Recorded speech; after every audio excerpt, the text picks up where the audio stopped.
tell me where the freaks at.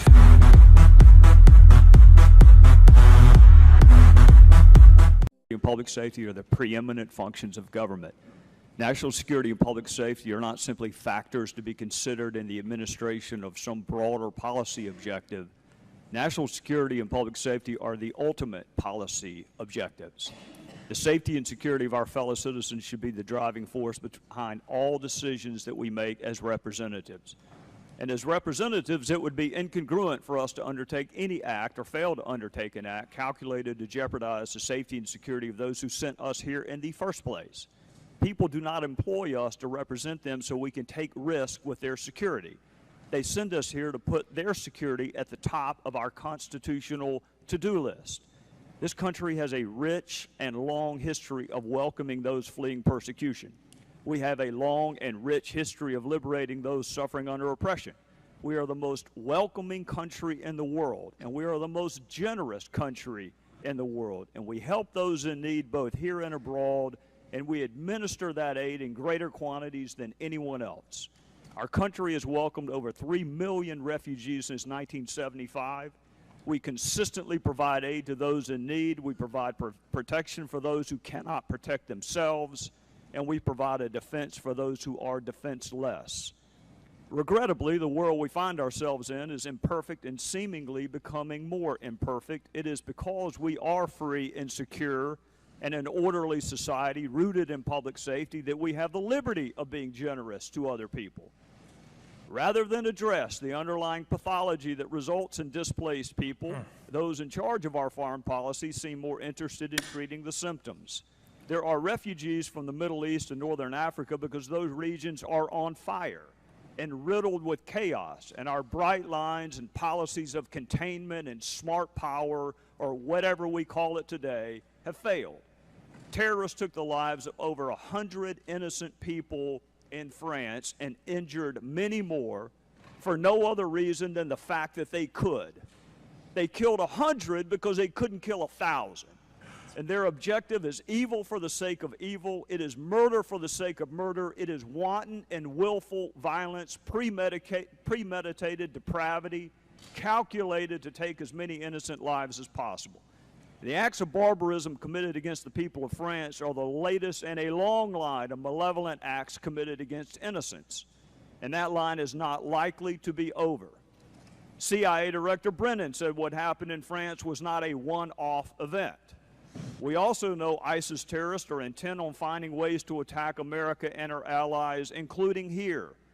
Director Brennan said ISIS has an external agenda they are determined to carry out. Another administration official said, I wouldn't put it past ISIS to infiltrate operatives among refugees, so that's a huge concern of ours. Those are not the words of some GOP presidential hopeful.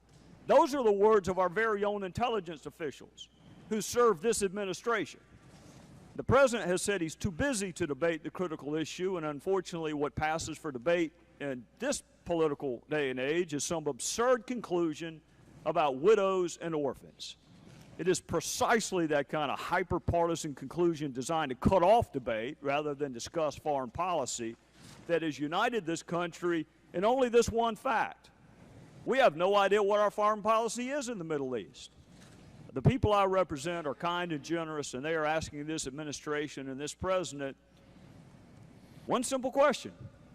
What assurance can you give us with respect to our public safety and national security? And so far, no one has been able to provide that assurance. On Monday, the president said the country would continue to accept Syrian refugees, but only after subjecting them to rigorous screening and security checks. Those are wonderful words. But at some point, you have to ask, what does that mean? And the head of our own FBI said the concern in Syria, the lack of our footprint on the ground in Syria, that the databases won't have the information we need. So it's not that we don't have a process, we don't have any information. So you're talking about a country that's a failed state, that doesn't have any infrastructure. All the data sets, the police, the intel services you normally would go to and seek that information don't exist. That is not a Republican presidential hopeful. That is the head of the FBI.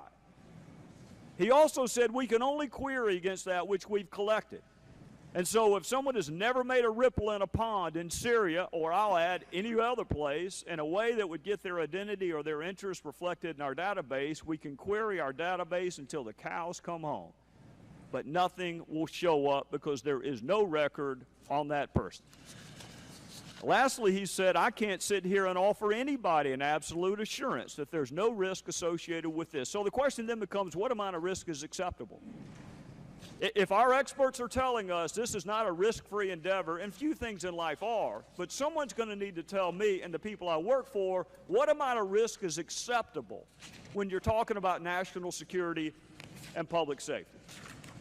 And I'll say this in conclusion. The president says we're scared of widows and orphans. With all due respect to him, what I'm really afraid of is a foreign policy that creates more widows and orphans. So where maybe he ought to start,